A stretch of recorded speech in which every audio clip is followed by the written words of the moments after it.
행복하기 좋은 날, 내일이 아닌 바로 오늘. 오늘도 부처님의 말씀을 듣도록 하겠습니다. 삶은 우리에게 끊임없는 변화와 학습의 기회를 제공합니다. 어떤 순간이든 누구나 마주할 수 있는 죽음은 우리에게 다가오는 불가피한 현실입니다. 그러나 이는 단순히 끝이 아닌 또 다른 시작이자 신비로운 여정일지도 모릅니다. 우리는 모두 죽음 앞에서 공통적으로 서게 됩니다. 어떤 부귀 영화도 결국은 사라지게 되지만 그렇다고 해서 우리의 행적과 영향력이 영원히 소멸되는 것은 아닙니다. 영원한 것은 우리가 남긴 선행, 자비, 사랑의 흔적과 그로부터 발전된 정법일지도 모릅니다. 죽음은 우리에게 새로운 시작의 문을 여는 것일지도 모릅니다. 생과 죽음은 모두 경이롭고 신비로운 순간으로 우리는 이를 부정하지 않고 오히려 환영할 필요가 있습니다. 죽음은 우리에게 다음으로의 여정으로의 여행이며 이는 항상 신비롭고 설레입니다. 이 새로운 여정에는 어떠한 짐도 가지지 않아도 됩니다. 선행과 자비, 사랑, 깨어있음의 수행으로 한 생을 살아온 사람들에게는 특히나 그 여정이 더욱 행복하고 의미 있는 것이 될 것입니다. 이는 마치 지금의 삶에서도 선행과 사랑을 실천하며 자비로운 마음으로 살아갈 때 미래의 여정이 더욱 빛나게 된다는 것과도 연결됩니다. 죽음은 우리에게 새로운 세계로의 탐험을 약속하며 우리의 행동과 선택이 이를 향해 어떤 발걸음을 내디뎌 나갈지가 중요합니다. 이 긍정적인 시각에서 우리는 더욱 깊이 존중하고 감사하며 현재의 순간을 의미 있는 삶으로 채워 나갈 수 있을 것입니다. 삶은 끝없는 흐름 중 하나의 단계로서 죽음을 맞이합니다. 몸이 허약해지고 젊음이 늙음으로 변하더라도 우리의 행동과 영향력은 삶 이후에도 이어져 새로운 날을 형성합니다. 삶의 퀄리티는 어떤 행동을 통해 쌓아나가는지에 따라 결정되며 그 효과는 우리가 떠난 뒤에도 계속되어 나가리라 믿습니다. 선업과 자비, 그리고 깨어있음에 의한 수행은 우리가 죽음에 직면했을 때 후회 없는 삶을 만들어줍니다. 이러한 풍요로운 미래를 위한 준비는 곧 현재의 삶을 어떻게 살아갈 것인가를 고민하는 것과 연결됩니다. 우리가 남긴 흔적이 우리 이후에도 영향을 끼칠 것이며 그 흔적이 좋은 곳으로 나아가는 길을 열어줄 것입니다. 웰다잉은 웰빙의 기반이며 현재의 삶을 어떻게 살아가느냐에 따라 죽음에 대한 마지막 순간을 어떻게 맞이할지가 결정됩니다. 후회가 없을 만큼 삶을 업과 복, 수행 앞에서 부끄럽지 않게 살아가면 죽음이 더욱 의미 있는 순간으로 변할 것입니다. 그러므로 우리는 죽음을 담담하게 받아들이면서도 가지고 갈 수 있는 것들이 참되고 소중한 것임을 명심해야 합니다. 선행과 덕목, 그리고 인간다운 행동으로 가득 찬 삶은 죽음 이후에도 우리에게 은혜로운 여정으로 이어질 것입니다. 이를 통해 우리는 자신의 삶을 뜻깊게 채워가며 고요한 죽음에 대한 안정과 확신을 얻을 수 있을 것입니다. 삶은 보다 간단하고 소박한 순간에서 비로소 진정한 복과 지혜를 발견합니다. 복과 지혜, 나눔과 비움은 우리가 살아가는 동안 소중히 여겨야 할 가치 중 하나로 이를 통해 내적으로 풍요로워질 수 있다는 사실을 깨닫게 됩니다. 세상에 너무 깊이 빠져들면 그만큼 땅에 묻혀 버릴 수 있습니다. 깊은 경험을 쌓는다 할지라도 그로 인해 남을 속이는 제주도 같은 결과가 초래될 수 있습니다. 따라서 우리는 세상의 복잡함에 휩싸이지 않고 오히려 소박하면서도 소탈한 마음가짐으로 살아가는 것이 더 나은 선택일지도 모릅니다. 삶은 예측하기 어렵고 견뎌내기도 어려운 여정이지만 그럼에도 불구하고 삶의 간소함과 소박한 즐거움을 찾아나가야 합니다. 세상 일에 지친 나머지 소크라테스가 남긴 말처럼 지혜는 삶의 마지막 순간에도 우리를 지켜주는 빛이 될 것입니다. 이는 오랜 병을 앓는 듯한 삶의 어려움에도 불구하고 우리가 지혜와 나눔을 추구하는 끈질긴 의지가 있다면 가능한 일입니다. 그러므로 우리는 더 간단하게, 더 소박하게, 더 소탈하게 삶을 채워나가는 것을 목표로 삼아야 합니다. 복과 지혜, 나눔과 비움을 중시하며 세상 일의 복잡함에 휩싸이지 않고 순수한 행복을 찾아가는 여정이야말로 진정한 의미 있는 삶일 것입니다. 세상이란 우리가 살아가는 온 누리를 의미하는 복잡하고 다양한 공간입니다. 이 세상 안에서는 저마다의 일로 융하고 부대끼며 살아가고 있습니다. 그러나 이 세상 일에 너무 깊이 빠져들면 때가 묻지 않을 정도로 복잡해질 수 있습니다. 세상이라는 용어는 종종 절이나 수도원, 감옥 등의 사회 안에서 사용되며 바깥 사회를 가리키기도 합니다. 이 안에서 우리는 서로 다른 생활과 가치관을 형성하며 소통하고 공존합니다. 그러나 이 세상에서 벗어나면서도 우리는 다양한 시각과 경험을 만나게 되며 더 큰 세계를 탐험하게 됩니다. 인간은 묘한 존재로 정의되어 있습니다. 삶의 의미, 어디서 왔는지, 어디로 가는지를 모르면서도 끊임없이 삶을 탐구하고 고민하는 존재입니다. 이런 묘한 삶의 복잡성은 뛰는 놈과 나는 놈의 관계처럼 서로 다른 감정과 상황이 뒤섞이고 어울리며 진행되는 것처럼 보입니다. 삶의 복잡성 속에서도 우리는 무엇을 생각하려고 하는 것이 묘하다고 느낄 때가 많습니다. 알면서도 모르는 것, 모르면서도 알고 싶어하는 욕망은 삶을 더욱 풍성하게 만드는 요소 중 하나입니다. 이러한 고민과 탐구는 우리를 더 나은 방향으로 나아가게 하며 새로운 경험과 지혜를 얻을 수 있도록 도와줍니다. 그러므로 우리는 세상 일에 너무 깊이 빠져들지 않으면서도 세계와 자신을 더 깊이 이해하고 묘한 삶의 복잡성을 받아들이며 살아가야 합니다. 이러한 철학은 우리가 더 나은 삶을 찾아가는 여정에서 큰 도움이 될 것입니다. 사람들은 각자 자신만의 독특한 방식으로 삶을 펼치고 있습니다. 손짓과 발짓으로 삶토를 펼치며 살아남기 위한 노력으로 모든 것을 꾸며내고 있습니다. 우리는 어떤 환경에서든 자신의 특별한 아름다움을 발견하며 인생의 풍요로움을 만들어 나갑니다. 그러나 가끔은 우리 중 일부는 자신을 짐승처럼 만드는 것처럼 보일 때가 있습니다. 아마도 우리는 삶이라는 고통에서 벗어나고자 몸부림치고 있는 것이 아닐까요? 이는 자아를 찾고 내면의 고민을 극복하려는 끊임없는 노력의 일환으로 해석될 수 있습니다. 우리는 종종 구름 속을 들여다봐도 거기에는 인생의 의미가 드러나지 않는다고 느낍니다. 그러나 우리가 반듯하게 서서 자신이 인정한 것을 붙들면 우리는 현실에 대한 명확한 이해와 자기 스스로에 대한 인정을 얻을 수 있습니다. 앞으로 나아가면서 삶은 여전히 도전과 어려움을 안겨줄 것입니다. 그러나 그 도전과 어려움이 우리를 더욱 성장시키고 인생의 진정한 가치를 깨닫게 해줄 것입니다. 우리는 끊임없는 학습과 발전을 통해 더 나은 내일을 찾아가며 삶의 복잡성과 고통을 이해하고 수용하는 자세로 나아가야 합니다. 그래서 우리는 각자의 삶을 존중하며 서로의 다양성과 고유성을 이해하고 수용하는 마음가짐으로 더 풍요로운 인생을 쌓아가야 합니다. 삶의 미학을 발견하며 어떠한 시련도 우리를 방해하지 않는 강인한 내면을 키워나가야 합니다. 인생은 완전한 만족이란 쉽게 찾기 어려운 여정이라고 생각합니다. 하루하루를 힘차게 찾아 헤매는 것이 바로 우리의 삶이며 모든 것을 완벽하게 꾸미기보다는 적당히 느슨한 대로 자신을 담아두면 어떨까요?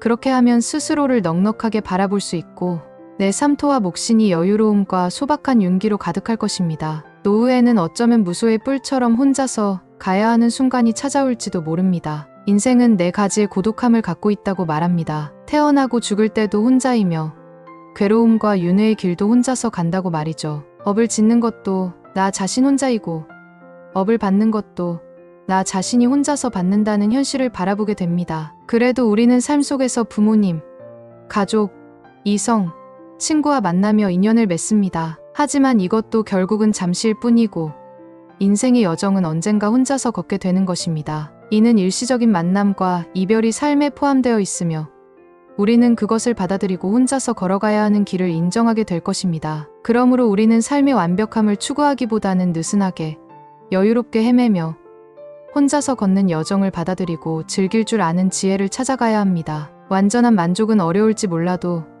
그렇다고 해서 우리의 여정이 가치 없는 것은 아닙니다. 혼자서 걷는 인생이라는 여정 속에서 우리는 찾고 발견하며 성장할 수 있는 기회가 많을 것입니다. 우리는 혼자 이 세상에 왔고 혼자서 이 세상을 떠나야 하는 삶의 현실을 직시해야 합니다. 혼자임을 받아들이고 그 상태에서 벗어나려고 지나치게 애쓰지 말아보는 것이 어떨까요? 우리 각자가 독립적이며 자유로운 삶을 살아가는 것이 중요하다고 생각합니다. 자기 자신을 받아들이고 독립적인 길을 찾아가며 나만의 행복과 만족을 찾아가는 것이 중요합니다. 다른 이들과 비교하지 않고 자기 자신을 위해 나아가는 것이 바로 나 자신의 삶을 온전히 살아가는 수행자의 길이라고 생각합니다. 혼자서 우뚝 설 수 있을 때 비로소 참된 평화를 얻게 되는 법이죠. 남들과 함께 있음으로써 행복을 찾고자 하는 욕구가 항상 만족스럽지 않을 수 있습니다. 돈, 명예, 권력, 소유물과 함께 있는 것이 영원한 행복을 제공하지 않을 뿐더러 불안하고 공허함을 남길 수 있다는 것을 우리는 알아야 합니다. 그러므로 우리는 자신만의 길을 걷고 혼자서도 풍요로운 삶을 살아갈 수 있어야 합니다. 완전한 만족을 추구하는 것보다는 느슨하게 여유롭게 헤매며 혼자서도 풍요로운 여정을 즐길 줄 아는 지혜를 찾아가야 합니다. 이런 방식으로 우리는 참된 평화와 지속적인 행복을 찾을 수 있을 것입니다. 우리의 삶은 만남과 헤어짐이라는 인연의 연속이죠. 그 인연은 일시적이며 혼자서도 당당하게 걸을 수 있는 강인함을 필요로 합니다. 인연에 과도하게 집착하고 잠시 온 것을 내 사람, 내 사랑으로 여기려는 욕망에서 괴로움이 시작된다는 것을 알아야 합니다. 고독한 길을 당당하게 걸어나가기 위해서는 집착으로부터 벗어나야 합니다. 사랑하거나 미워하는 것에 집착하지 않고 홀로 가야 할 길을 걸으라고 언급하는 것은 우리에게 주어진 인생의 과제 중 하나일 것입니다. 이를테면 사자처럼 지혜롭게 연꽃처럼 물들지 않고 무소의 뿔처럼 혼자서 가는 용기를 가져야 한다는 것이지요. 모든 것에 이끌리지 않고 무엇에도 머무르지 않는 마음가짐은 참으로 평화로운 삶의 시작이 될 것입니다. 그러한 마음으로 슬픔과 가난이라도 우리를 더럽히지 않게 될 것이며 마치 연꽃처럼 묻지 않는 존재가 될 것입니다. 우리는 만남과 헤어짐, 그리고 혼자서 당당하게 걸어나가는 것이라는 삶의 인연을 받아들이고 집착으로부터 벗어나 무소유의 마음으로 평화로운 삶을 살아가는 지혜를 찾아가야 합니다. 이것이 진정한 행복과 평화를 찾는 길일 것입니다. 진정한 평화를 찾는 길은 아무것도 가진 것이 없는 무소유의 삶을 향해 나아가는 것일지도 모릅니다. 평화로운 사람은 내적으로 완전한 평화를 얻었기 때문에 아무런 아상이나 아집이 없습니다. 세상의 모든 것을 소유하려는 욕망과 집착에서 벗어나 자유로운 마음으로 세상을 품는 것이 그들의 특징입니다. 무소유는 가진 것 없어도 걱정하지 않는 자유를 의미하며 이로써 완전한 소유를 찾아가게 됩니다. 고정된 것이 없다면 집착할 대상 또한 없어지기 때문에 평화로운 사람은 어떤 것에도 머물러 집착하지 않습니다. 세상이 변화하고 불확실하다면 집착할 만한 고정된 실체는 찾을 수 없기 때문입니다. 우리는 이 무소유의 자유로운 삶을 향해 나아가면서 진정한 평화를 찾을 수 있습니다. 가진 것 없어도 걱정하지 않고 집착하지 않는 마음으로 세상을 향해 나아가면서 참된 평화의 길을 발견할 수 있을 것입니다. 이는 자유롭고 평화로운 마음으로 세상을 바라보는 첫걸음일지도 모르겠습니다. 사람들은 때로 사랑하고 때로는 미워하며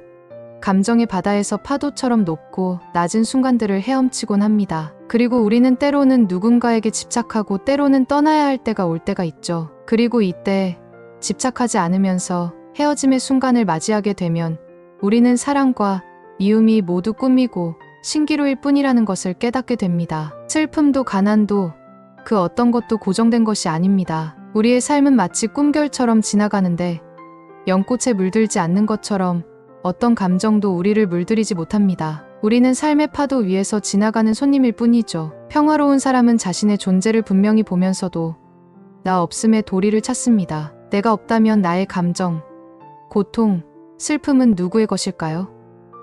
그것은 다만 주인 없이 인연에 따라오고 가는 것뿐입니다. 우리는 사랑하고 떠날 때, 미워하고 헤어질 때에도 집착하지 않는 마음으로 그 순간을 맞이해야 합니다. 그렇게 해야만 우리는 진정한 내적 평화를 찾아가는 여정을 맛볼 수 있을 것입니다. 내가 아닌 다른 것에 집착하지 않으면서 주인 없는 마음으로 세상을 받아들이며 살아가는 것이 진정한 평화의 시작이라고 믿습니다. 우리의 내면은 마치 밭과 같습니다. 그리고 그 밭 속에서 자라는 감정과 욕심, 어리석음은 마치 잡초처럼 우리의 삶을 망치는 요소가 될 수 있습니다. 내면의 정원에서 잡초처럼 자라나는 성내는 마음을 모두 뽑아내 주시면 어떨까요? 성내는 마음을 벗어난 순간 우리는 끝없는 복을 발견할 것입니다. 어리석음도 마치 밭을 망치듯이 사람을 망치는데 어리석음을 벗어난 순간 또한 끝이 없는 복이 우리를 기다린다고 생각합니다. 그리고 욕심도 마찬가지로 밭을 망치듯이 사람을 망치는데 욕심을 벗어난 순간에도 끝없는 복이 펼쳐질 것입니다. 분명한 것은 우리는 사자와 양과 같은 존재입니다. 사자는 좋고 나쁜 것에 집착하지 않으면서 다른 이에게 도움을 주며 자신을 내려놓는 마음가짐을 가지고 있습니다. 우리도 마찬가지로 좋고 나쁜 것에 집착하지 않고 겸손한 마음으로 서로에게 도움을 주며 성숙한 내면의 풍요로운 정원을 가꿔가야 한다고 생각합니다. 내면의 정원을 깨끗하게 가꾸고 성숙한 마음을 키워가는 여정은 복과 풍요의 삶으로 이끌어줄 것입니다. 그리고 이 정원에서 피어나는 꽃들은 우리의 성장과 평화로운 삶을 증언할 것입니다. 현대사회 사람들은 자기 이익을 위해 서로를 대적하고 각자의 입장과 생각에 갇혀 살아가는 모습이 두드러집니다. 이는 마치 향로와 같이 연기와 향기를 나누지 못하는 상황과도 닮아 있습니다. 우리는 어느 쪽을 택할지 고민하게 되는데 과연 연기를 택할 것인지 향기를 택할 것인지 아니면 두 가지를 모두 지닌 향로로 머물 것인지에 대한 의문이 듭니다. 그러나 혼자 있는 순간에 비로소 진정한 행복이 찾아온다고 말하며 수행자의 길은 혼자 가는 길임을 강조합니다. 외부적인 것들에 의존하지 않고 자기 자신과 조화를 이루는 것이 참된 행복을 찾는 길이라는 주장이 뚜렷하게 드러납니다. 지금까지는 사람들과 함께 있을 때에만 행복을 느끼고 외부적인 것들을 통해 행복을 얻는다고 믿어왔지만 이것이 거짓이고 유한하다고 생각합니다. 참된 내면의 행복은 혼자 있을 때 찾아오며 이것이 지속적이고 깊은 행복을 가져다 준다는 주장은 독특하고 생각할 여지가 있는 주제입니다. 결국 혼자 가는 길에서 찾아온 진정한 행복은 어떤 선택이든 간의 내면의 조화와 조절에서 비롯된다는 것을 생각해보게 합니다. 우리는 언제나 외부의 소음에 휘둘릴 때가 많습니다. 사람들과의 관계, 물질적 소유, 사회적 지위 등에 끊임없이 얽히고 설키며 스스로를 찾기 어려워집니다. 그러나 홀로 있는 순간 우리는 외부의 영향에서 벗어나 진정한 나 자신을 마주할 수 있는 특별한 시간을 갖게 됩니다. 혼자 있음은 다름이 아닌 나 자신과 직면하는 순간입니다. 외부의 소음이 사라지면서 우리는 마음을 정화하고 내면의 목소리를 듣게 됩니다. 이는 마치 연기와 향기를 나누지 못하는 향로처럼 혼자 있을 때만큼 순수하게 나 자신과 소통하는 순간은 드물다고 말할 수 있습니다. 혼자 있을 때의 경험은 외부에서 찾기 어려운 내면의 풍요로움을 안겨줍니다. 이 순간에서 우리는 다양한 감정과 생각을 경험하며 참된 나 자신에 대한 깨달음을 얻게 됩니다. 예민하게 깨어있으면서도 나 자신을 즐기며 외적인 것들에 의지하지 않고 내면의 평화를 찾아가는 여정이 바로 혼자 있는 시간입니다. 불교적인 가르침에 따르면 모든 것은 인연에 따라 찾아오고 가는 일시적인 것일 뿐입니다. 그러므로 혼자 있는 순간은 자신과의 조화, 지혜로움을 찾는 과정에서 중요한 순간으로 여겨집니다. 우리는 자신의 존재를 깨닫고 주변 환경에 휘둘리지 않는 내면의 강한 정신을 얻기 위해 혼자 있는 순간을 소중히 여겨야 합니다.